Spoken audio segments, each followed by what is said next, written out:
먼저 성경 말씀 스바냐서 3장 17절 말씀을 보시겠습니다.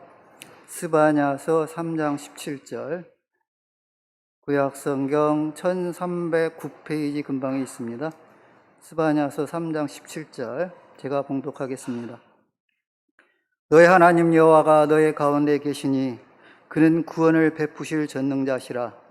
그가 너로 인하여 기쁨을 이기지 못하여 하시며 너를 잠잠히 사랑하시며 너로 인하여 즐거이 부르며 기뻐하시리라 하리라. 한 구절 더 보겠습니다. 시편 2편 7절, 시편 2편 7절을 보시겠습니다. 내가 영을 전하노라. 여호와께서 내게 이르시되 너는 내 아들이라. 오늘날 내가 너를 낳았도다. 성도님들께서는 요즘 삶이 즐거우십니까? 코로나가 조금 나아지는 듯 했더니 수도권을 중심으로 해가지고 하루에 1000명 이상 새로운 기록들이 계속 쏟아지고 나오는 확진자 수가 지금 엄청나게 많이 나오면서 4차 유행이 시작되지 않았나 하는 걱정스러운 보도들이 나오고 있습니다. 이런 코로나가 오래 지속되다 보니 사람들 사이에 코로나 우울증, 코로나 블루라고 하는 현상들이 나타나가지고 많은 사람들이 하루하루가 힘들고 고난스럽게 느껴지는 경우가 있습니다. 우리는 주님을 믿으면서 삶을 살아갑니다. 개인적으로 볼 때 어떤 분은 60년 이상 하나님을 믿고 오신 분도 계시고, 또 어떤 분은 하나님을 믿은 지가 1, 2년의 짧은 그런 기간인 분도 있을 수 있습니다. 60년 이상의 긴 시간이든 1, 2년의 짧은 기간이든 하나님을 믿으면서 믿고 생활하시면서 여러 많은 경우에 그런 하나님의 은혜와 능력을 체험하셨으리라 생각이 듭니다. 하루 24시간 시간 중에서 하나님을 생각하면서 생활하는 시간은 얼마나 되시는지요? 그래서 누군가가 여러분에게 당신에게 있어서 하나님은 도대체 어떤 분입니까? 라고 갑작스럽게 질문했을 때 아무 생각 없이 무심코 여러분은 뭐라고 답변하시겠습니까? 우리 하나님이신 예수 그리스도는 우리의 죄를 사하시고 구원해 주신 구원자이시며 이 세상과 우리 사람들을 창조하신 창조주이십니다. 또 우리가 하나님의 자녀이기 때문에 아버지이기도 하고요. 우리가 좀 전에 읽었던 스바냐서 3장 17절에는 여호와 하나님은 구원을 베푸실 전능자라고 기록하였고, 또 시편 2편 7절에서는 너는 내 아들이다 라고, 즉 우리의 아버지로서 이렇게 기록하고 있으며, 이사야서 43장 1절에서 4절까지는 너의 창조자이며 구성자이고 구원자라고 이렇게 표현하고 있습니다. 우리가 믿고 있는 하나님이 우리를 구원해 주실 구원자이시고 우리를 만드신 창조자이고 또한 우리의 아버지라고 한다면 상대적으로 우리는 어떤 존재들인가요? 물론 구원받은 사람들이고 하나님의 축복을 받은 피조물이며 바로 하나님의 아들인 것이죠. 여러분은 자신을 어떤 존재로 생각하시며 또 자신에 대해서 어느 정도 자존감을 갖고 계시는가요? 또한 자기에게 밀려오는 열등감이라든지 무력감이 느껴질 때 어떻게 그것을 극복하시는지요? 먼저 자존감이라고 하는 단어의 뜻은 우리가 사전적으로 찾아봤을 때 스스로 품위를 지키고 자기를 존중하는 그런 마음의 의미입니다. 즉 자신의 역할과 존재에 대해서 긍정적으로 가치 있게 생각하고 자기 자신을 존중하는 그런 마음인 거죠. 이 세상을 살아가는 많은 사람들은 자기의 역할이나 존재에 대해서 긍정적이고 가치 있게 생각하기보다는 오히려 부정적으로 생각하는 경향이 많다고 합니다. 다른 사람과의 비교를 통해서 자기의 자존감을 떨어뜨리고 열등감을 갖고 살아간다고 하는 거죠. 그리고 그러한 열등감은 결국 자신의 삶을 즐겁고 행복하게 만들기보다는 항상 불평과 불만 속에서 살아갑니다. 그런데 놀라운 것은 하나님은 우리를 그렇게 보시지 않는다는 점입니다. 다시 한번 스바냐서 3장 17절 말씀을 보시겠습니다. 너의 하나님 여호와가 너희 가운데 계시니 그는 구원을 베푸실 전능자시라. 그가 너로 인하여 기쁨을 이기지 못하여 하시며 너를 잠잠히 사랑하시며 너로 인하여 즐거이 부르며 기뻐하시리라 하리라.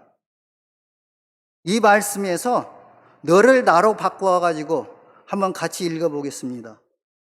나의 하나님 여호와가 나의 가운데 계시니 그는 구원을 베푸실 전능자시라.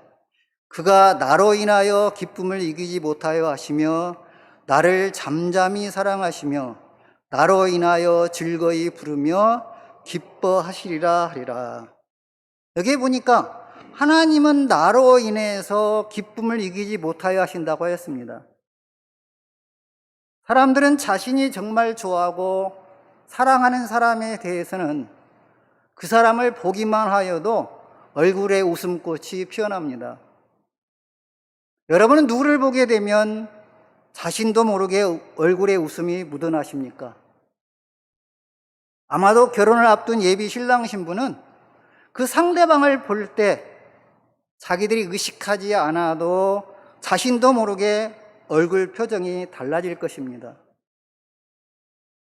좋아하는 사람을 볼 때 나타나는 기쁨은 감추려고 해도 감출 수 없습니다. 지난번 세례식 때 최 장로님하고 이정천 현장님이 서로 손주 자랑을 아주 경쟁적으로 하시더라고요. 내 손주가 더 이쁘다. 이 아이가 태어나면 참 사랑스럽고 기뻐하죠.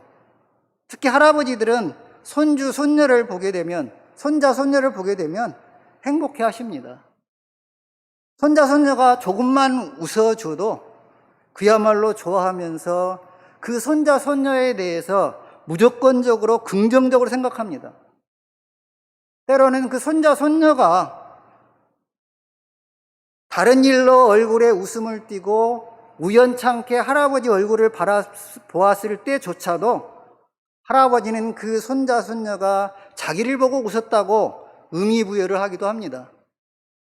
그만큼 자기가 좋아하는 그런 사람을 보게 되면 마음이 즐겁고 얼굴에 웃음이 묻어나게 되어 있습니다. 그런데 하나님께서도 우리로 인하여 기쁨을 이기지 못하신다고 하였습니다.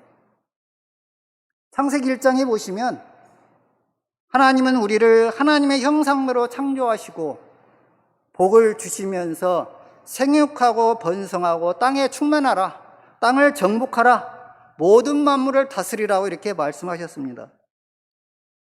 그러면서 이 세상과 인간을 창조하시면서 하나님은 보기에 좋았더라는 말씀을 7번씩이나 하셨습니다. 이 세상을 창조하시고 남자 여자를 만드신 것이 얼마나 기뻤으면 보시기에 좋았더라고 7번씩이나 하셨을까요? 특히 하나님께서 지으신 모든 것을 보셨을 때 보시기에 심히 좋았더라고 하셨습니다. 정말 매우 좋다, 참 좋다, 그런 의미인 것이죠. 이처럼 우리들은 하나님이 우리로 인하여 기쁨을 이기지 못할 정도로 좋아하시는 대상이기에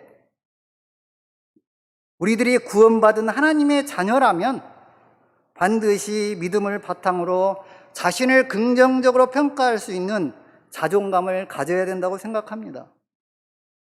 불평과 불만, 낙심 등으로 자기 자신을 힘들게 만들고 스스로를 패배와 우울 속에서 허덕이라고 하나님께서 우리를 창조하신 것이 아닙니다.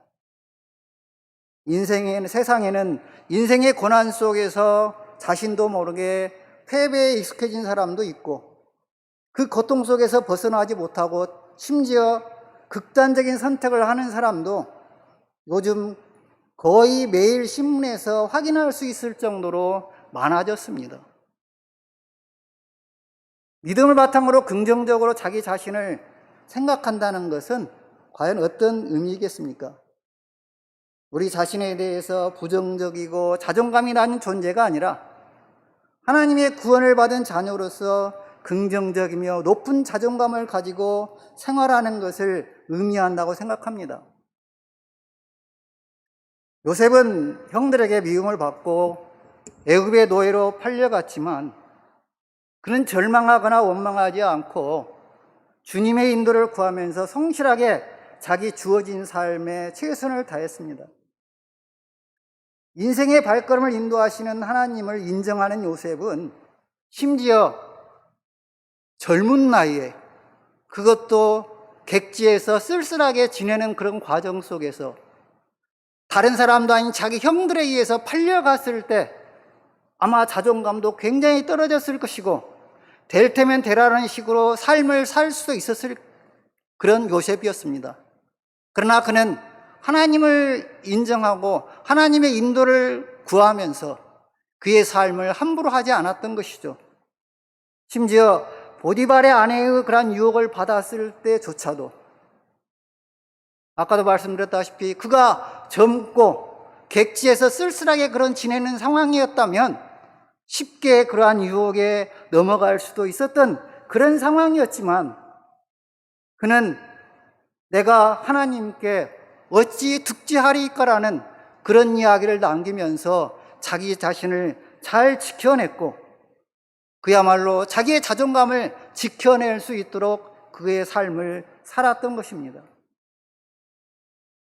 뿐만 아니라 그는 나중에 애굽의 총리가 되어가지고 그의 형들이 애굽으로 쌀을 구하러 왔을 때 창세기 45장에 보면 그가 자기의 정체를 드러내게 됩니다. 그 45장 4절 5절의 말씀에 보면 요셉의 형들에게 이르되 내게로 가까이 오소서. 그들이 가까이 가니 가로되 나는 당신들의 아우 요셉이니 당신들이 애굽의 판자라. 당신들이 나를 이곳에 팔았으므로 근심하지 마소서, 한탄하지 마소서. 하나님께서 생명을 구원하시려고 나를 당신들 앞서 보내셨나이다라고 이야기를 했습니다.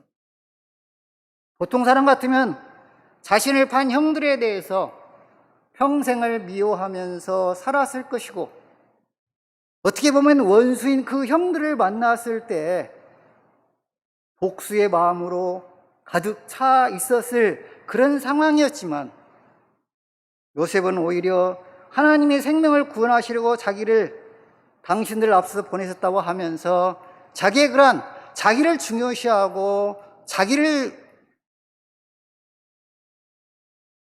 아낄 수 있는 자존감을 지켰던 것입니다.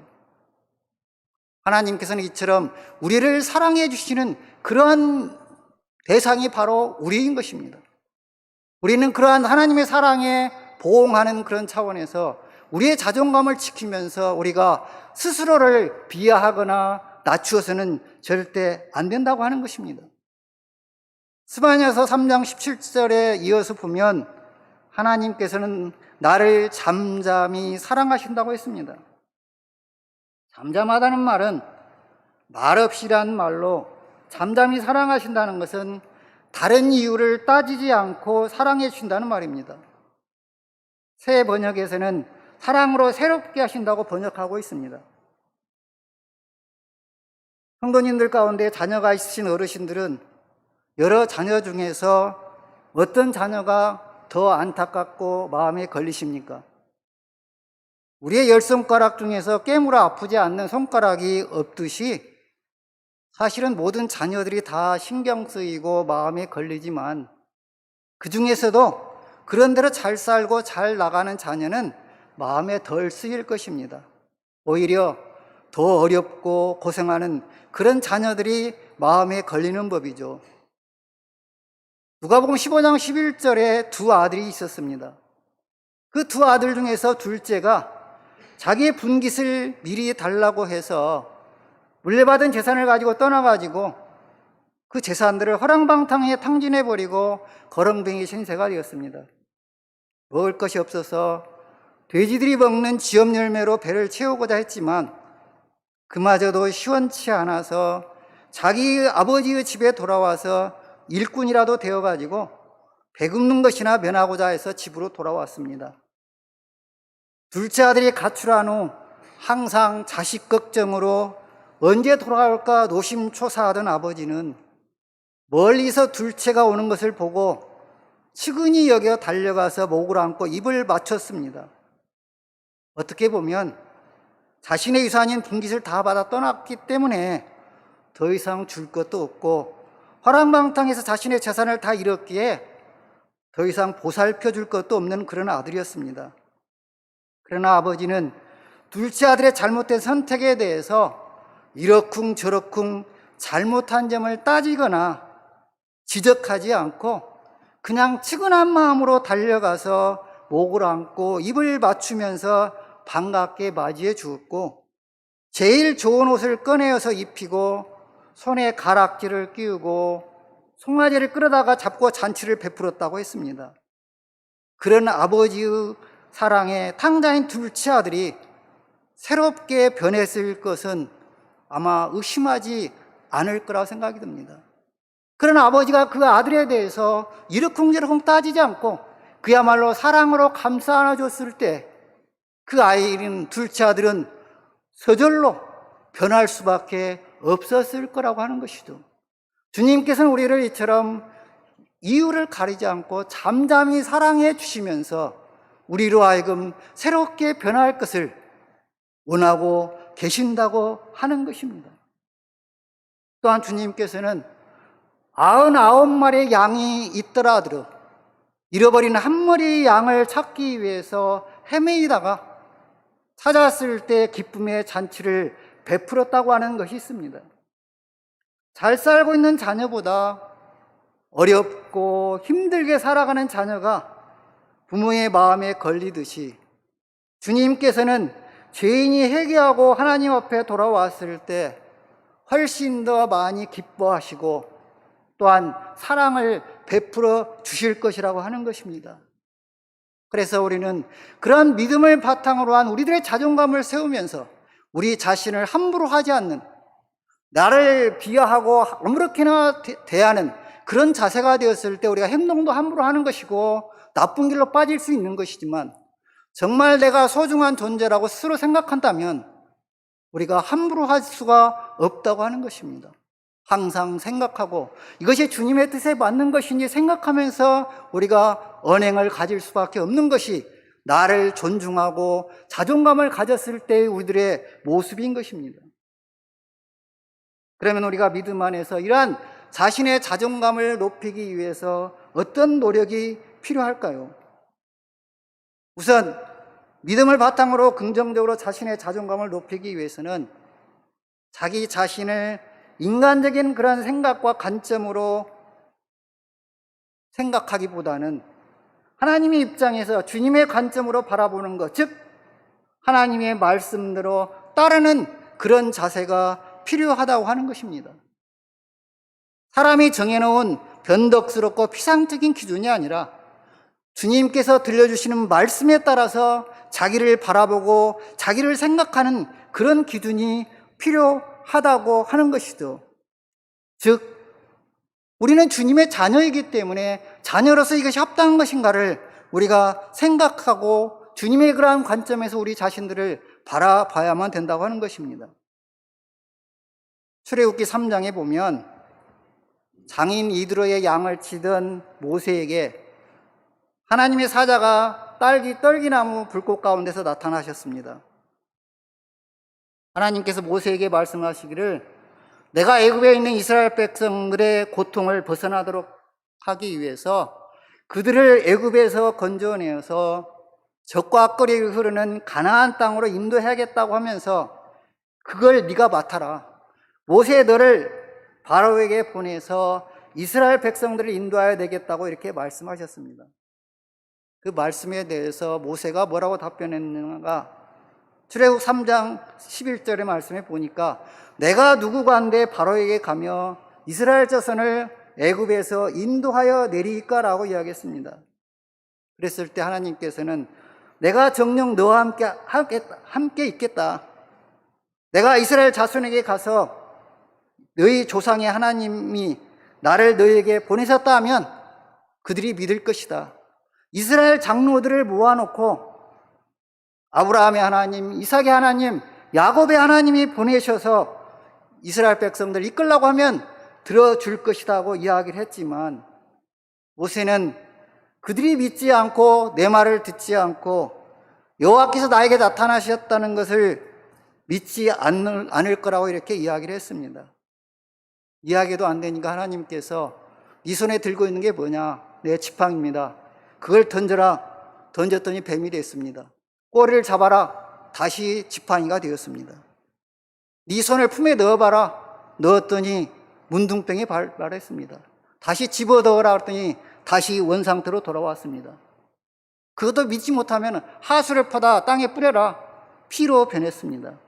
이렇게 하면 믿을 것이다 라고 얘기를 했지만 또 모세는 또 뭐라고 했는가? 주여 나는 본래 말에 능치 못한 자로 입이 뻣뻣하고 혀가 둔한 자입니다 라고 이야기를 했습니다. 하나님께서 입을 만든 이도 하나님이요 벙어리와 귀머거리와 또 소경과 눈 밝게 만든 것도 다 나다 하나님이다. 내가 내 입과 함께 있어서 할 말을 가르칠 때니까 이제 가라라고 이야기를 했지만 모세는 역시 또 자기 입장에서 주여 보낼 만한 자를 보내소서라고 이야기를 했습니다. 하나님께서 그때는 노를 바라셨다고 그랬습니다. 내 형 아론이 있지 아니하냐. 그는 말을 잘한 걸 내가 잘 안다. 그에게 말해서 그를 통해서 이야기하게 하고 내가 그의 입과 내 입과 같이 하겠다 라고 여러 차례 이렇게 이야기했던 하나님에 대해서 모세는 계속해서 자기 입장에서만 이야기를 했습니다. 내 입장에서 주장을 계속 폈던 것이죠. 그것은 적절한 그런 방법이 아닌 것입니다. 우리가 그러한 사람의 관점으로 보면 무엇이든지 안 될 수 있고 어려울 수도 있지만 이사야서 55장 8절의 9절에 보면 내 생각은 너희 생각과 달라서 더 높고 뛰어나고 한다라고 이렇게 이야기하고 있습니다. 하나님의 생각은 우리 인간의 생각과 다른 것이죠. 그래서 우리가 하나님의 관점에서 하나님의 생각에서 우리가 생각하고 판단하고 받아들이는 것이 그것이 매우 중요하고 필요합니다. 우리가 가끔씩 보면 세상적으로 굉장히 선하게 사는 그런 사람들이 있습니다. 왜 저 사람들은 구원을 못 받을까? 저 사람들 하는 걸 보면은 정말 선하고 모든 것이 누가 봐도 이상 없는 그런 사람인데 그런 사람에게는 구원이 없다 하겠는가? 그것은 우리 인간적인 생각인 것입니다. 인간으로 생각하면 그 말이 맞을 수도 있어요. 그러나 하나님의 관점에서 보면 주님께서 우리에게 말씀하시기를 물과 성령으로 거듭나지 않으면 하늘나라에 들어갈 수 없다라고 말씀하셨기 때문에 우리는 그러한 주님의 관점에서 하나님의 관점에서 생각하고 판단해야 된다고 하는 것이죠. 내 생각이 옳은 것처럼 보일지라도 인간의 생각은 그건 옳은 것이 될 수 없고 한계가 있을 수밖에 없는 것이 인간의 생각이십니다. 결국 믿음 안에서 우리 자신의 자존감을 높이는 것은 주님의 관점으로 자신을 바라볼 때 가능한 것입니다. 주님께서는 우리를 보시기를 그가 너로 인하여 기쁨을 이기지 못하여 하시며 너를 잠잠히 사랑하시며 너로 인해서 즐거이 부르며 기뻐하신다고 하셨습니다. 사실 우리가 돈이 많습니까? 사회적으로 지위가 높습니까? 그렇다고 아주 빼어난 외모와 육체를 가지고 있습니까? 우리 인간의 관점과 생각으로 본다면 우리들이 내세울 것도 자존감을 높일 것도 아무것도 없습니다. 그러나 주님의 관점에서 본다면 우리 모두는 충분히 인정받고 사랑받을 수 있는 하나님의 자녀들인 것입니다. 주님께서 잠잠히 이유 없이 무조건적으로 우리를 사랑하신다고 했습니다. 우리가 특별히 사랑받을 만한 일을 한 것도 없고 특별히 잘해드린 것도 없지만 하나님께서 우리를 기뻐하시고 사랑하시고 즐거워하신다는 것이 바로 주님의 관점이고 마음인 것입니다. 또한 우리들이 믿음 안에서 우리의 자존감을 높이기 위해서는 모든 일들이 하나님 손에 달려 있다는 것을 우리가 인정하고 확신하는 것이 필요합니다. 잠언 16장 9절에 보면 사람이 마음으로 자기의 길을 계획할지라도 그 걸음을 인도하는 자는 여호와시니라 그랬습니다. 어떤 장애물과 고난이 앞을 가려도 하나님 우리와 함께 하시면 문제가 해결될 수 있음을 우리는 확신해야 됩니다. 우리가 강하고 잘해서가 아니라 나와 함께 하시는 우리 주님께서 전능하시기 때문인 것입니다. 비록 내 개인적인 능력으로는 어렵지만 하나님은 전지전능하심을 믿고 의지하면서 우리가 믿음 안에서 자존감을 높이는 것, 그것이 필요합니다. 10명의 정탐꾼처럼 자기들은 메뚜기 같았을 거라고 이야기하는 것이 아니라 여호수아 갈렙처럼 하나님께서 우리를 기뻐하시면 우리를 그 땅으로 인도해 들이실 것이고 그 땅을 우리에게 주실 것이다. 하나님께서 우리와 함께 해주신다면 우리가 두려워할 것도 없고 그들은 우리의 밥이라고 이야기했던 민수기 14장 6절부터 9절을 나와 있는 그 말씀들을 우리는 믿고 주님께서 함께 해주신다면 어떤 것들은 다 해결될 수 있고 풀릴 수 있다고 하는 그러한 것을 우리가 인정하고 확신하는 것, 그것이 중요하다고 하는 것입니다. 모든 일은 주님의 손에 달려 있다고 하는 것을 우리가 확신할 때 우리들이 행복할 수 있고 우리가 자존감을 높일 수 있다고 하는 것입니다. 바울 사도는 빌립보서 4장 13절 말씀에서 내게 능력 주신 자 안에서 내가 모든 것을 할 수 있다고 했습니다. 그가 어려움에 처할 줄도 알고 풍족함에 처할 줄도 알고 다 그러한 것들이 주님께서 함께 해주시면 내가 그런 것들을 다 이겨낼 수 있다고 하는 것이죠. 내가 어떤 능력을 가지고 있고 어떤 사회적 이치에 있는가, 얼마나 많은 재물을 가지고 있는가, 그게 중요한 게 아닙니다. 그러한 것들은 하나의 피상적인 것에 불과하다고 하는 거죠. 전지전능하신 주님을 믿고 우리가 의지하면서 주님의 말씀대로 순종하고 동행하는 것, 그런다고 한다면 주님께서 우리를 이끌어 주시기 때문에 우리는 어떤 어려움도 해결할 수 있는 것입니다. 그렇기 때문에 중요한 것은 우리가 주님을 의지하면서 동행하고 있느냐 아니냐, 그것이 중요하다고 하는 거죠. 주님께서 모든 문제를 다 해결해 주실 수 있는 능력이 있기 때문에 우리가 그러한 능력을 의지하면서 주님과 동행하고 있다고 한다면 우리는 아무런 걱정이 없다고 하는 것입니다. 물론 우리가 그런 주님의 말씀을 잘 따를 수 있고 주님의 말씀을 순종하고 나아가고 동행하느냐, 그것이 중요하긴 한 것이죠. 그래서 지혜의 근본은 하나님을 경외하는 것이라고 하지 않았습니까? 우리가 지혜롭고 인간의 본분으로서, 사람의 본분으로서 우리 주님을 경외하고 주님의 말씀대로 따라가면서 동행한다고 한다면 그 나머지 것은 우리가 걱정을 내려놓아도 된다고 하는 것입니다. 요즘 너무 세상적으로, 사회적으로 어려움이 많다 보니까 우리들 마음속에도 의기소침해지고 힘이 드는 경우도 많이 있습니다. 경제적으로도 어려울 수 있고 심리적으로도 어려울 수 있고 많은 그러한 어려움 속에서 힘이 처져가는 것이 사실입니다만은, 그러나 우리가 주님과 동행하면서 주님을 의지하고 주님의 능력을 우리가 믿고 확신한다면 그러한 것에서 벗어날 수 있고 좀 더 즐거운 마음으로, 행복한 마음으로 믿음 생활을 할 수 있고 주님과 함께 나아갈 수 있지 않을까. 이건 저 자신에게도 하는 말입니다. 저도 힘들어지면 그렇지 않아도 말이 적은데 말수가 더 줄어듭니다.